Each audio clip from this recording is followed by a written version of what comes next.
와 회복의 역사가 일어나는 줄로 믿습니다.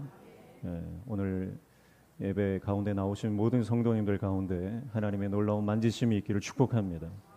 또 온라인으로 예배하시는 성도님들 가운데도 치유와 회복의 역사가 있기를 축복합니다. 오늘 시편 138편 1절에서 8절까지 말씀 함께 읽었습니다. 다윗의 시입니다.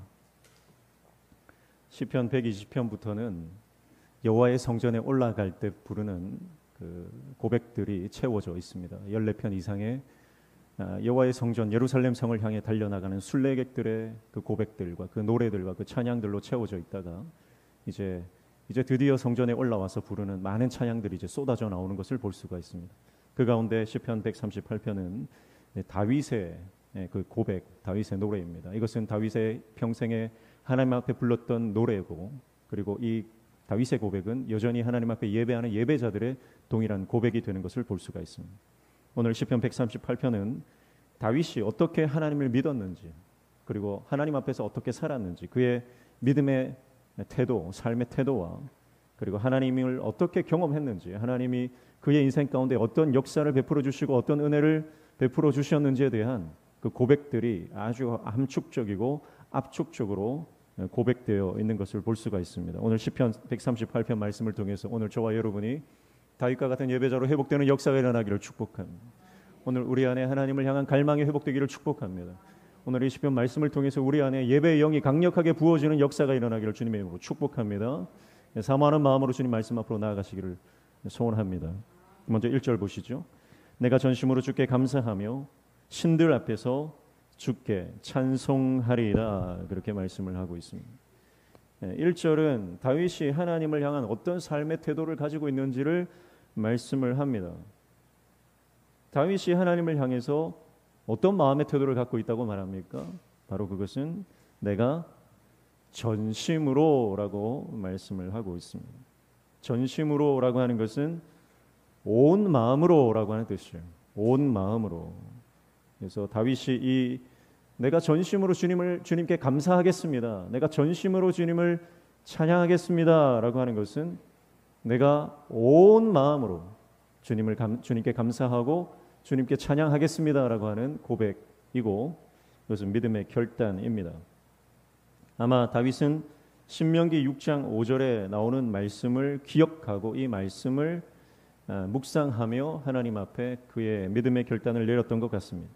신명기 6장 5절에 보니까 너는 마음을 다하고 뜻을 다하고 힘을 다하여 내 하나님 여호와를 사랑하라 라고 말씀을 하고 있죠. 마음을 다하는 것, 온 마음이고요. 뜻을 다하는 것, 모든 온 뜻이고, 힘을 다하여 온 힘으로 라고 하는 뜻입니다. 그러니 다윗은 하나님을 향한 온전한 마음, 하나님께 모든 것을 쏟아붓는 전심으로 온 마음으로 하나님께 감사하고 찬송하겠다라고 하는 믿음의 결단을 하고 있는 것을 볼 수가 있습니다.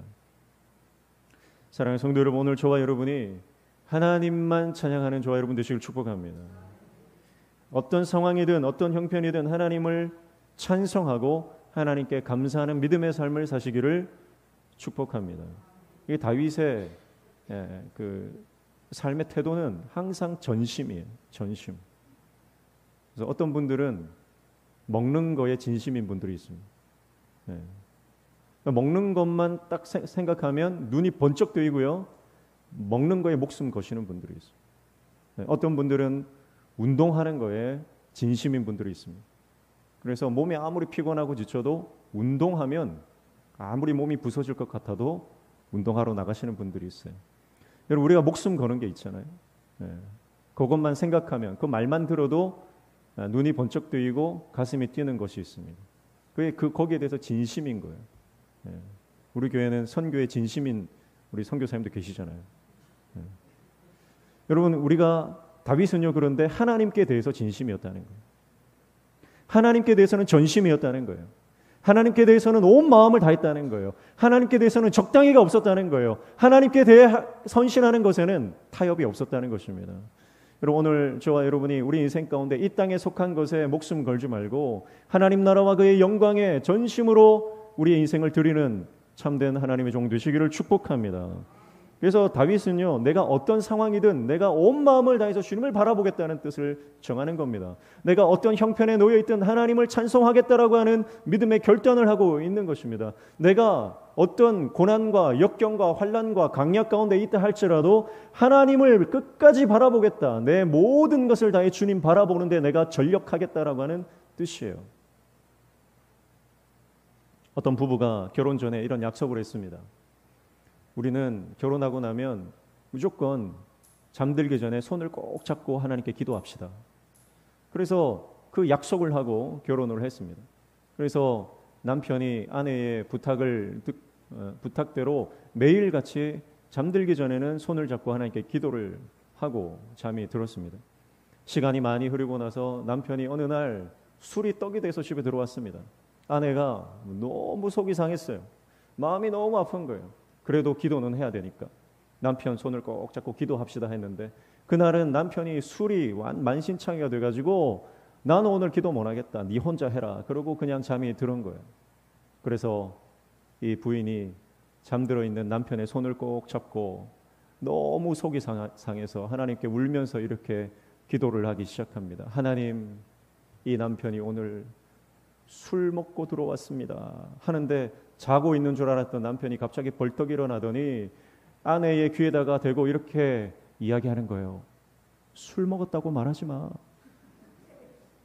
그냥 아파서 잔다 그래. 그래도 양심이 있었던 거예요. 네.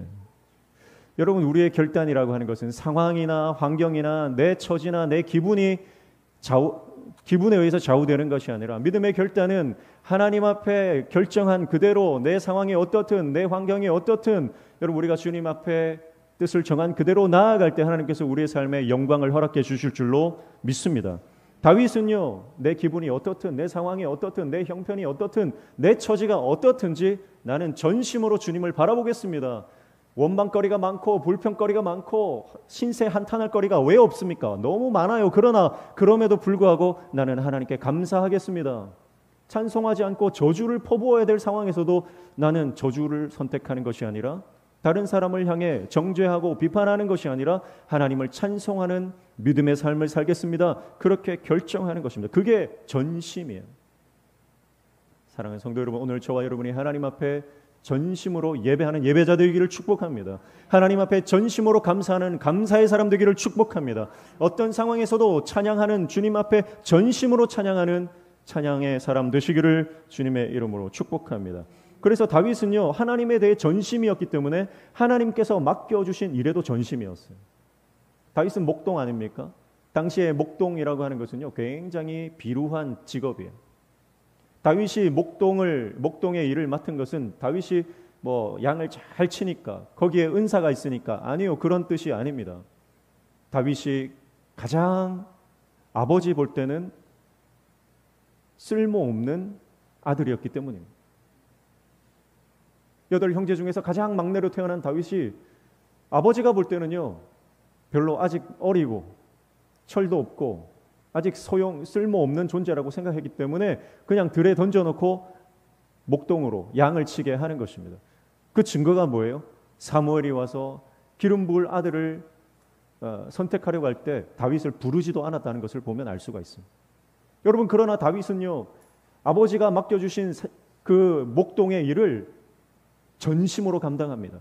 여러분, 하나님 그걸 보시는 거예요. 아무리 사소한 일이라도, 아무리 허드렛 일이라도, 아무리 사람들이 인정해 주지 않는 일이라 할지라도 이것이 하나님께서 나에게 맡겨주신 일인 줄로 믿고 여러분 전심으로 감당하는 거예요.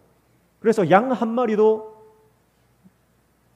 내가 잃지 않겠다라는 각오로, 그래서 사자랑 싸우는 것이고, 그래서 늑대랑 싸우는 것이고, 사나운 맹수들과 목숨 걸고 싸우는 이유가 뭡니까?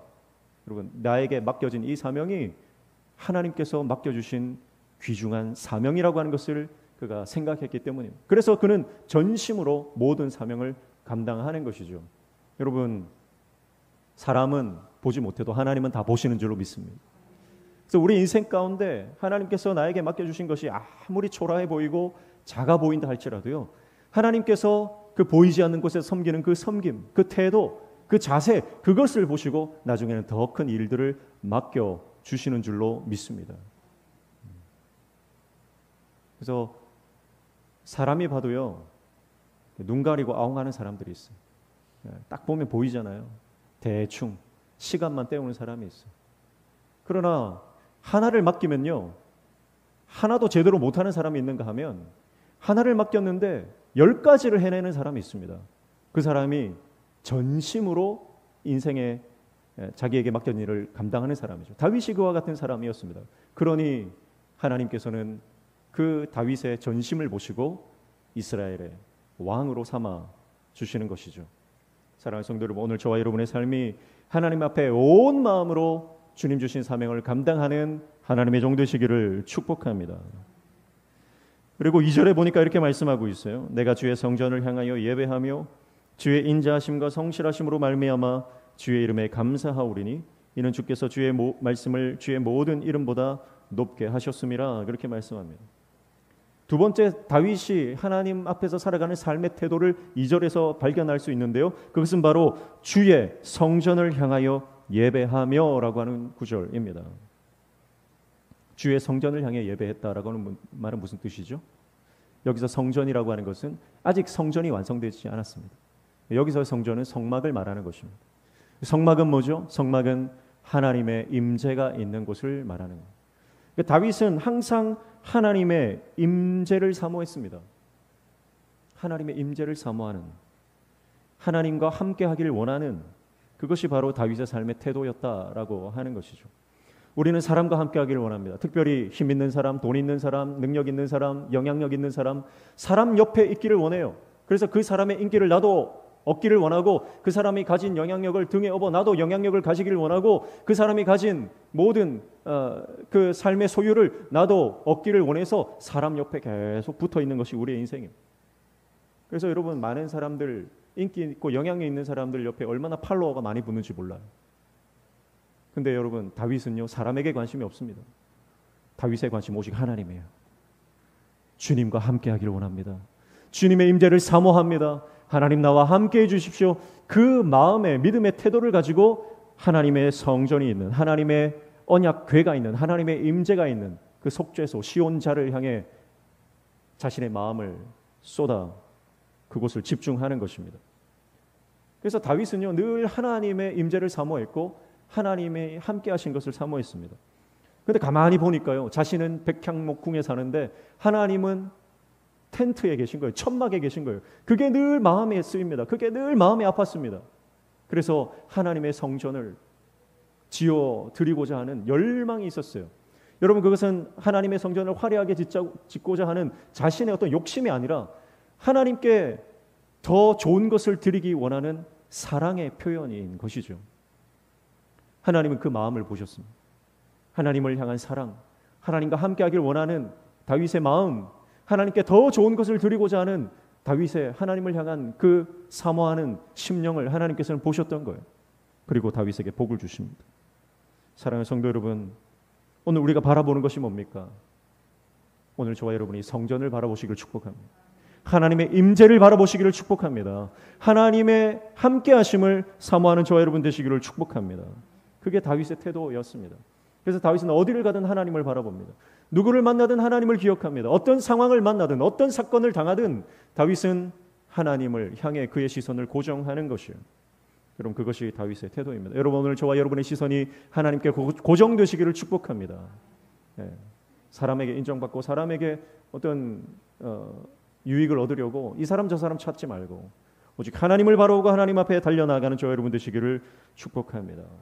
그렇게 전심으로 그리고 하나님의 임재를 갈망하는 다윗에게 여러분, 하나님께서는 시간마다 사건마다 시즌마다 하나님께서는 은혜를 베풀어 주시는 거예요.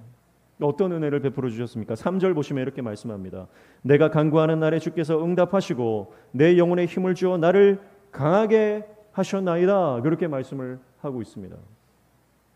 하나님께서 다윗의 삶에, 기도에 응답을 주셨다. 그렇게 말씀하는 거예요. 사랑하는 성도 여러분, 오늘 저와 여러분이 기도에 응답받는 인생 되기를 축복합니다. 하나님 앞에 간구하는 것들이 응답받는 놀라운 열려지는 우리의 삶이 되시기를 주님의 이름으로 축복합니다. 그런데요, 오늘 말씀해 보니까 다윗이 받은 응답에 대해서 뭐라고 말씀하냐면 다윗이 받은 응답은요, 환경의 변화가 아닙니다. 상황의 변화가 아닙니다. 현상이 달라지는 것이 아닙니다. 다윗이 받은 응답이 뭐냐? 오늘 말씀은 이렇게 말합니다. 내 영혼에 힘을 주어 나를 강하게 하였나이다. 다윗이 받은 응답이 뭐예요? 그것은 바로 영혼의 힘을 얻은 것입니다. 상황이 변한 게 아니에요. 여러분, 다윗의 삶을 보십시오. 다윗은 여전히 도망자입니다. 다윗은 여전히 비루한 인생입니다. 다윗은 여전히 쫓기는 인생이고, 다윗은 여전히 밑바닥 인생을 전전긍긍하는 그 시간들을 수도 없이 살았습니다. 근데 다윗이 하나님 앞에 기도할 때마다 하나님께서는 그 상황을 반전시켜 주는 게 아닙니다. 아니, 오히려 더 광야 가운데로 나아가게 하십니다. 오히려 더 고난 가운데로 들어가게 하십니다. 그런데요, 다윗은 응답받았어요. 어떤 응답이에요? 환난을 이길 강한 능력을 하나님께서 주신 거예요. 문제를 돌파할 영성을 허락하신 거예요. 말씀으로 해석하는 지혜를 허락하신 거예요. 용서하는 힘을 주신 거예요. 사랑하는 능력을 주신 거예요. 그래서 다윗은요, 기도할 수 없는 상황에 기도할 때 그 자체가 응답임을 깨달았습니다. 감사할 수 없을 때 감사하는 그 자체가 기도의 응답임을 깨달았습니다. 용서할 수 없는 상황에 용서하는 것이 하나님의 응답임을 깨달았습니다. 그게 다윗의 삶의 기도의 응답이었습니다. 여러분, 우리가 하나님 앞에 기도할 때 우리가 기도하는 것은요, 하나님 이 상황 좀 제발 반전시켜 주십시오. 이 형편을 좀 역전시켜 주십시오. 이 문제를 좀 제거해 주십시오. 이 상황을 좀 해결해 주십시오. 우리는 그렇게 기도합니다. 거기에 집중을 합니다. 현상이에요. 겉모습, 보이는 거예요. 그런데 하나님은요, 보이지 않는 우리의 심령의 내면을 다루십니다. 그리고 그 문제를 돌파할 수 있는 믿음을 주시는 거예요. 그 상황을 넘어갈 수 있는 믿음의 날개를 우리에게 허락해 주시는 줄로 믿습니다.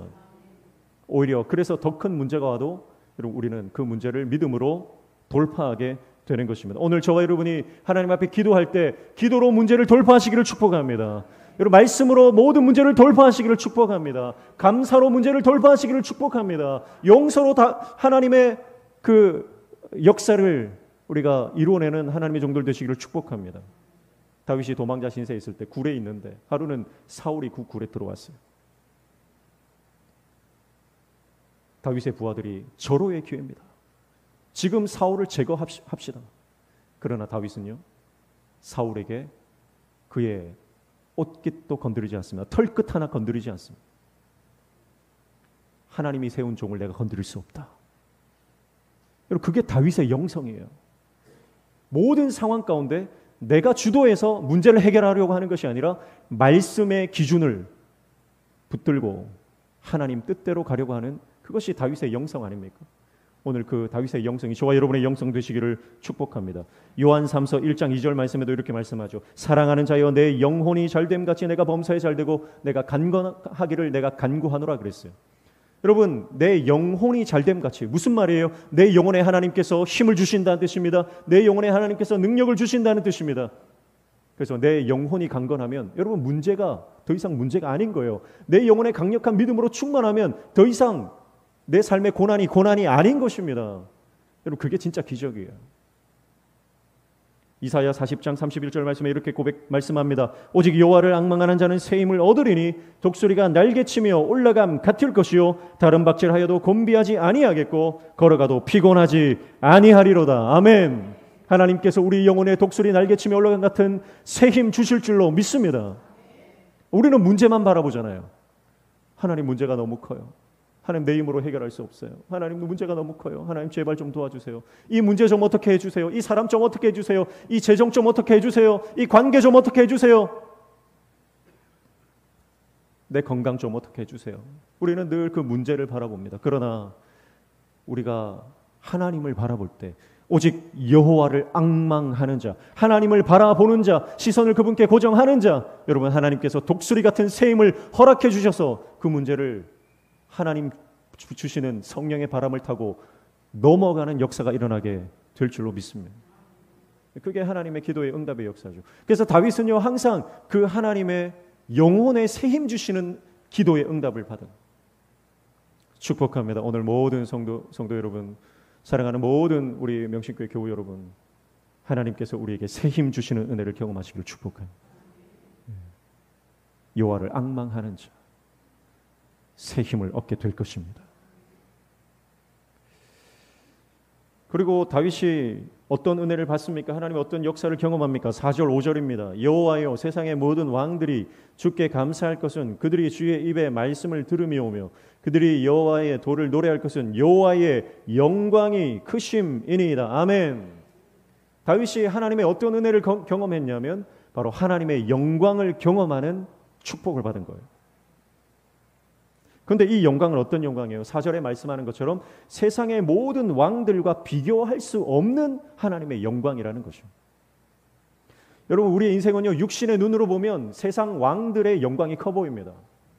세상 권력자들의 영광이 커 보입니다. 세상 실력자들의 영광이 커 보입니다. 그러나 믿음의 눈으로 보면 하나님의 영광이 가장 위대해 보이는 줄로 믿습니다.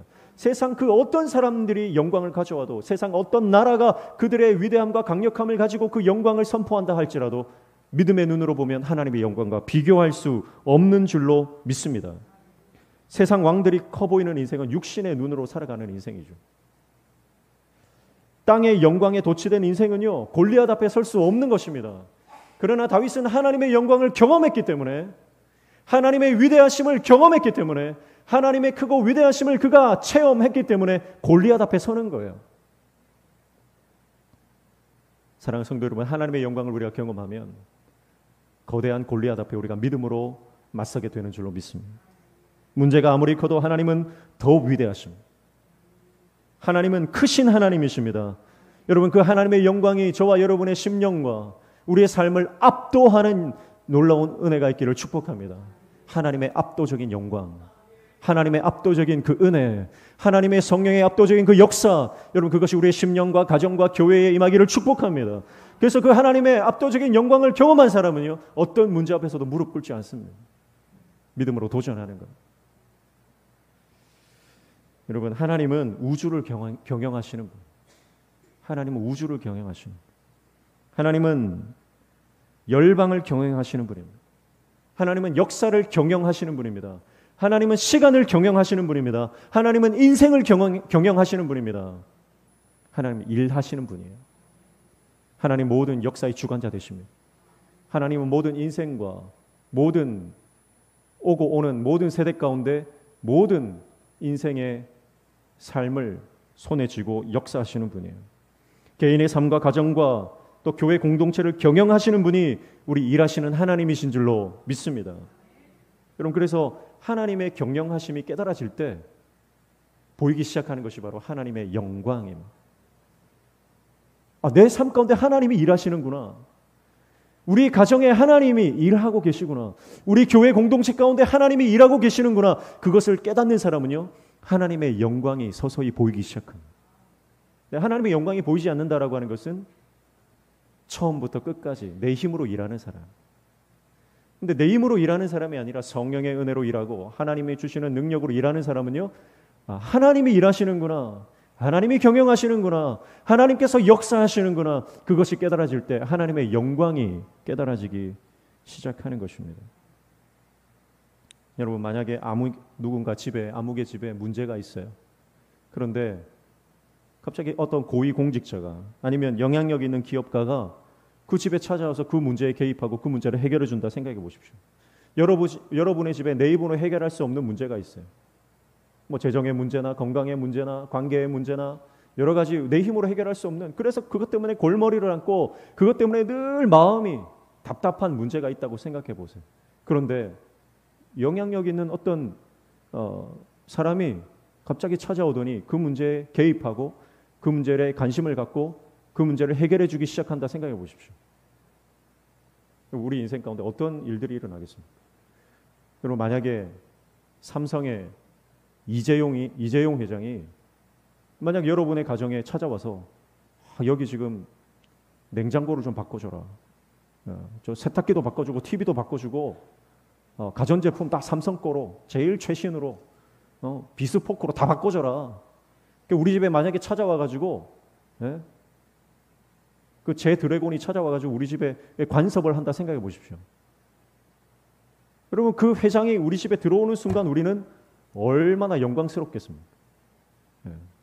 아니 나와 상관도 없는 그 우리나라 최고의 기업의 회장이 우리 집에 들어와가지고 우리 집에 가전제품을 보더니 우리 집에 집안 살림을 보더니 우리 집의 형편을 보더니 부족한 거 있으면 다 채워줘라. 부족한 거 있으면 다 해결해줘라. 그렇게 명령을 내린다면 여러분 우리가 얼마나 영광스럽겠습니까?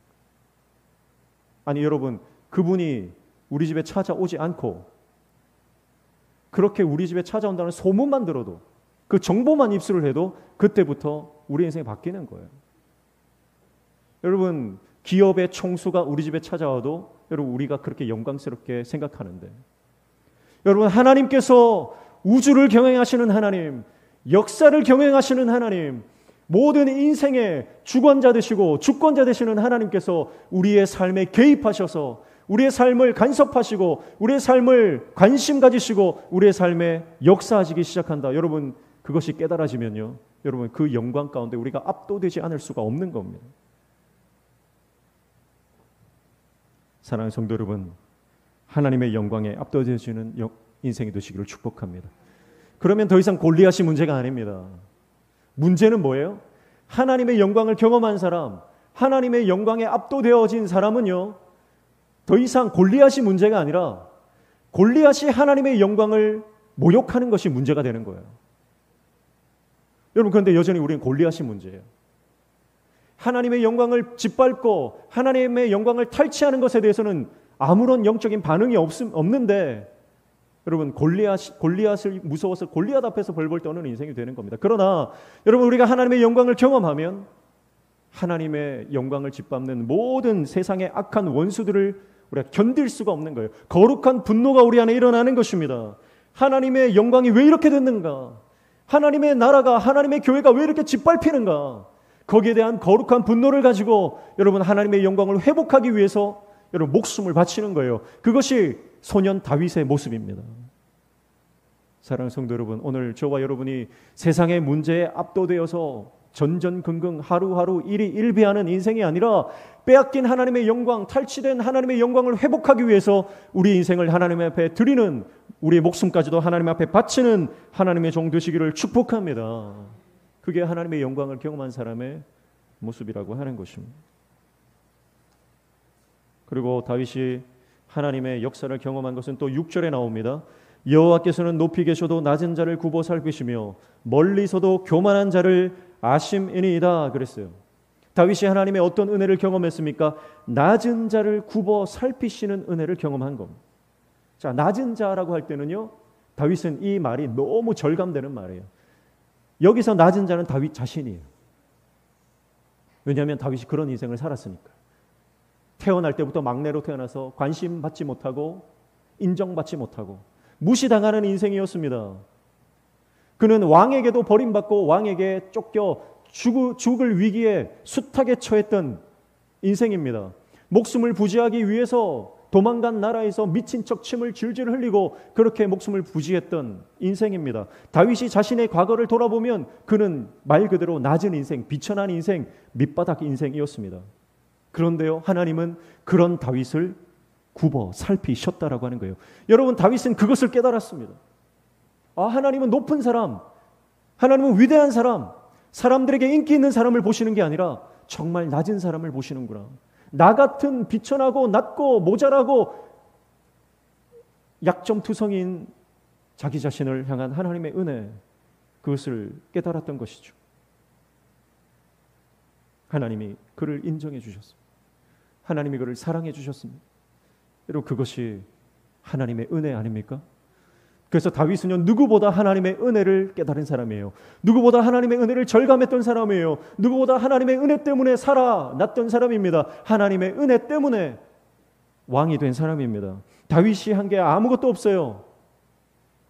그래서 그는 광야길에 방황할 때 지명수배자로 도망자로 그렇게 쫓기는 신세에 놓여 있을 때 광야 한가운데서도 하나님은 나를 사랑하신다. 하나님은 나를 붙드시는 분이다. 하나님은 나에게 은혜를 베풀어 주시는 분이다. 나처럼 낮은 자를 굽어 살피시는 분이다. 그 고백을 하는 것입니다. 사랑하는 성도 여러분, 오늘 우리도 다윗과 같은 인생을 살아가지 않습니까? 여러분, 그러나 실망하지 마십시오. 포기하지 마십시오. 하나님이 가장 낮고 낮은 저와 여러분을 위해 우리를 굽어 살피셔서 예수 그리스도 그분을, 하나님의 아들 그분을 십자가에 저와 여러분을 위해 달려 죽게 하신 줄로 믿습니다. 그래서 저는 이 설교를 준비하면서 다윗이 정말 낮고 낮은 처지에서, 정말 광야 그 한복판에서 정말 누구도 도와줄 수 없는 그 상황 가운데 이 찬양을 부르지 않았을까, 그렇게 생각했습니다. 찬송가 563장의 3절이에요. 아마 다윗은 광야에 그 하늘을 올려다보며 이렇게 찬양했을 것이죠. 내가 연약할수록 더욱 귀히 여기사 높은 보좌 위에서 낮은 나를 보시네. 사랑하시 날 사랑하시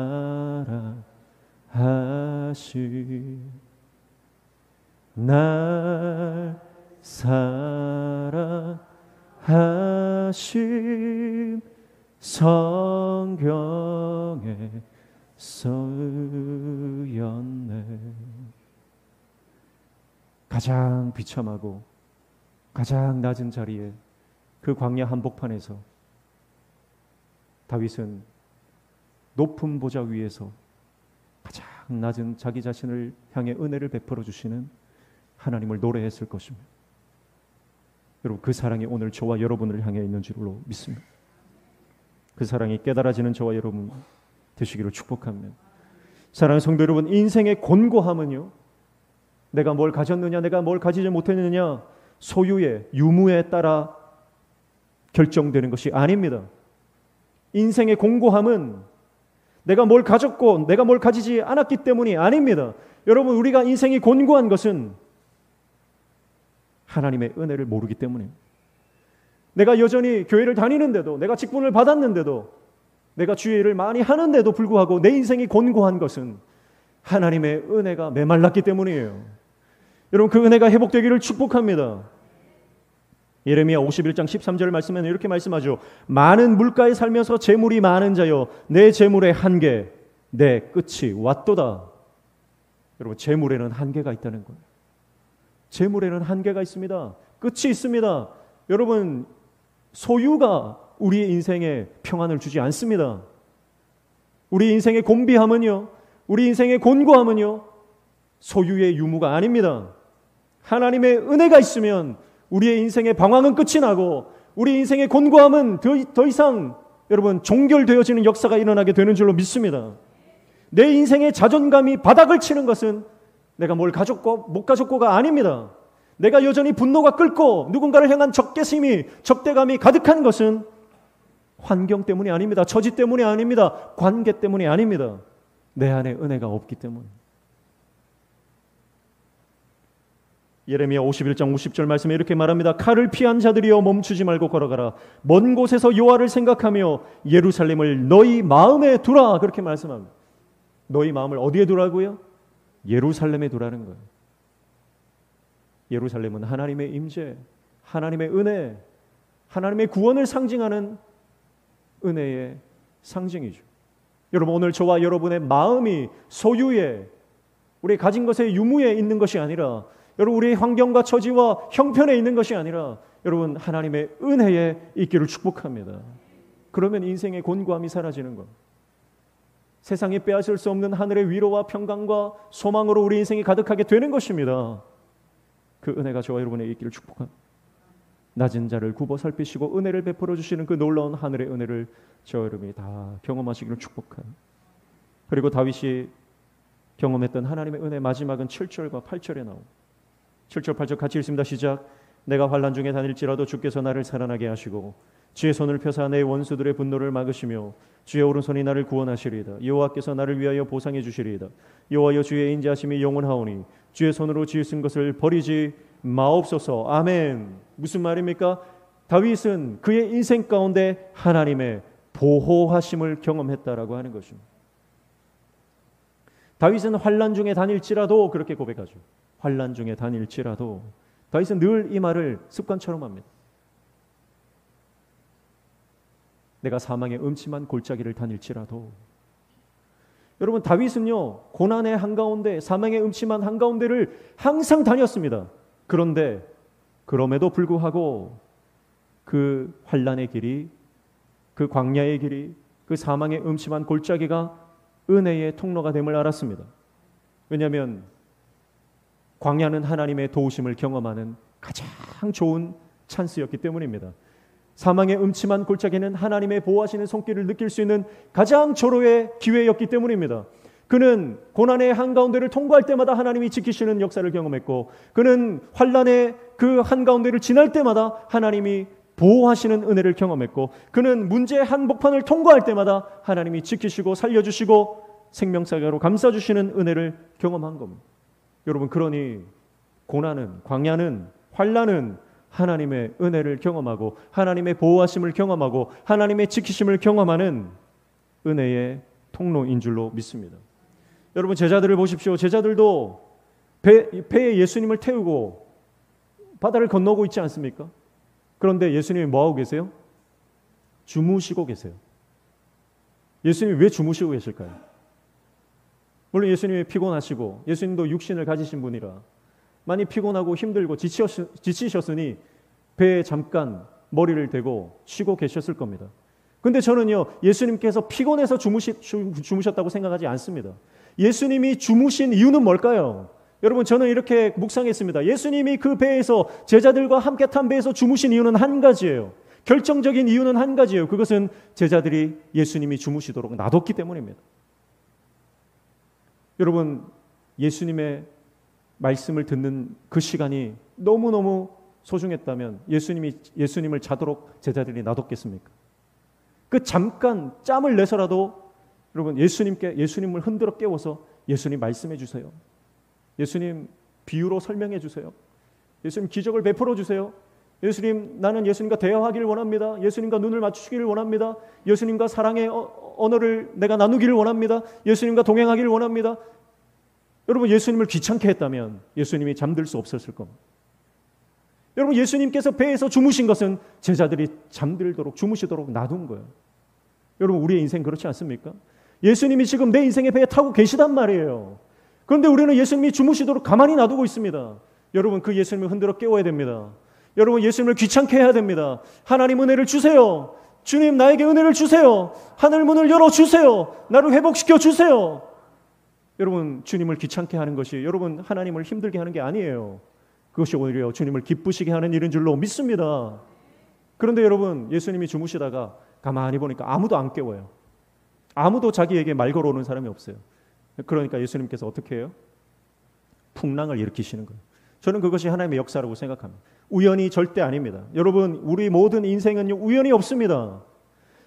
예수님이 잠들어 있는 배에 풍랑이 이는 것은요, 그 풍랑으로 말미암아 예수님을 깨우라는 뜻이에요. 제자들이 풍랑을 바라보고 두려움에 휩싸였을 때 제자들이 한 행동이 뭐예요? 예수님께 나아가 예수님을 깨우는 거예요. 예수님 도와주세요. 예수님 살려주세요. 예수님 은혜를 베풀어 주세요. 여러분, 우리 인생도 마찬가지예요. 우리 인생의 배에 풍랑이 이는 이유는 우연이 아닙니다. 자연현상이 아닙니다. 저절로 그렇게 된 게 아닙니다. 어쩌다 보니 그렇게 된 게 아닙니다. 그 풍랑을 바라보며 예수님 앞에 달려가 하나님의 은혜를 구하라는 뜻인 줄로 믿습니다. 다윗은 그걸 깨달았던 거예요. 광야 한복판을 지날 때에, 사막의 한복판을 지날 때에 수많은 원수들의 압제와 폭력과 생명의 위협을 느낄 때 주님을 바라봅니다. 주님 도와주십시오. 주님 나를 살려주십시오. 주님 나에게 은혜를 베풀어 주십시오. 그때마다 주님은 그를 도우셨고, 그때마다 주님은 그를 살려주셨고, 그때마다 피할 길을 내신 거예요. 여러분, 그것이 우리 인생의 은혜인 줄로 믿습니다. 오늘 우리의 배에 타고 계신 주님, 그 주님을 깨워 하나님의 역사와 은혜를 경험하시기를 축복합니다. 주님을 귀찮게 하시기를 축복.